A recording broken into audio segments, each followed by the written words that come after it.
Great Unrivaled One by Richard Evans, published on the 21st of the 9th, 10. Imagine this: a select committee of Doctor Who experts debate and distribute the show's equivalent of the Oscars, in a grand ceremony at some major venue with dedications and speeches aplenty. Knowing the seemingly universal attitude to the equivalent of a Best Picture award, the 5 nominees would be The Caves of Androzani, Genesis of the Daleks, The Talons of Wen Chang, City of Death, and possibly The Empty Child. The correct sentence ending to the inevitable and the award goes to is none of the above. Languishing awkwardly in the dying days of John Nathan Turner's Doctor Who, The Curse of Fenric wins the award without question. What we have here is an amalgamation of the most genuinely chilling imagery seen in the series, some startling twists fit for a modern-day series finale, and the Doctor himself at his darkest hour ever. The first 3 episodes of this Crown and Glory are dominated by an ambiguity as to who the great adversary is, compared with the Doctor's all-knowing secrecy. Initially, almost everyone is shrouded in mystery, not unlike the Doctor himself. The precise motivation of both the Russians and the quite unsympathetic English is unclear to begin with, but Ian Briggs allows it to unfold subtly in a hugely affecting manner.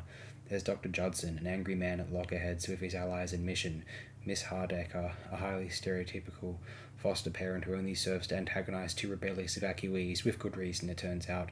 And let us not forget Commander Millington, a physical and characteristic hybrid of the contemporary tyrants Stalin and Hitler. In Millington, we have perhaps the most confusing character seen in Doctor Who since Birok, who also appeared in a fantastic story, Warrior's Gate, but also the most heartless. His quiet analogy on how to poison Dresden or Moscow, while a couple of birds perish in a cage full of the toxin in question, conveys immediately that he is no common loud-mouthed villain, but a low-key tyrant with no regard for human life. No wonder Ace guesses that he has become the eponymous Fenric. Millington is completely indifferent to the plight of 2 poor Russians in a sealed tunnel and claims to be able to foresee the Cold War. As a beautifully original Cartmel-era enemy, he is certainly something special. His manipulative streak, in his attempts to be all-powerful, conveniently foreshadows the Doctor's own dark side. By part 3, Ace is understandably furious at the Time Lord's omnipotence, resulting in a charged exchange about evil since the dawn of time. This is one of the standout scenes in Doctor Who, which falls under the category of moments that could not possibly be handled by any other companion. It blatantly reveals just how integral Ace is to the whole story, but the Doctor continues to aggressively underplay his mastery of the situation, thus keeping it nicely concealed. Sylvester McCoy's Doctor may well be somewhat unfriendly and anti-heroic, yet the Curse of Fenric is exactly what he was made for, and there is a definite sense of culmination about his lifetime here. He barges into the chemical room in part 4, just too late to prevent one of the series' all-time great twists, one involving glowing eyes and a chess move, and ends up defeating both his enemy and companion in an infinitely cold, moody monologue. Anyone who holds David Tennant's intense mood swing from the water of Mars to be the Doctor's most evil ebb should consider McCoy's masterly offering in The Curse of Fenric. That same scene sees Ace being told by nasty Fenric very casually and suavely exactly why he, and the Doctor are so closely interlinked.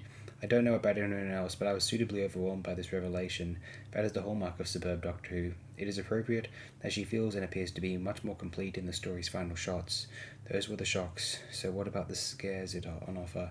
In the closing moments of Part 2, a group of seriously horrifying creatures emerge from the sea to the equally, if not more, terrifying Lark Ayres score.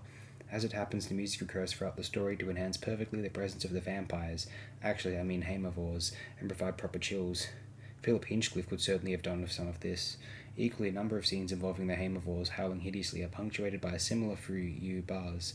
The theme of faith that prevails in these parts is mystifying enough, leading to unendingly spellbinding Doctor Who, especially the fearless Bolshevik walking through a crowd of Haemovores while holding just the communist emblem. If the unforgettable incidental music in Logopolis was haunting, this is a lot scarier, but just as well crafted. I would go as far as to say that the rise of the Ancient One in Part 4 is as intense and terrifying as the series has ever gone. A glowing production gaffe cannot detract from the towering power of The Curse of Fenric. I refer to Part 3, in which every outdoor scene takes place in daylight, including the shots of that Bolshevik walking free. But yet when the church doors open and the man is faced with his Haemophore adversaries, it is very obviously nighttime. Repeated viewings do back me up on this one. What more can I say about this Doctor Who Best Picture? It must be said that I regret a rushed comment made in response to the question, what is the best Doctor Who story ever? My on-the-spot reply was The Waters of Mars, which is definitely no more than second best.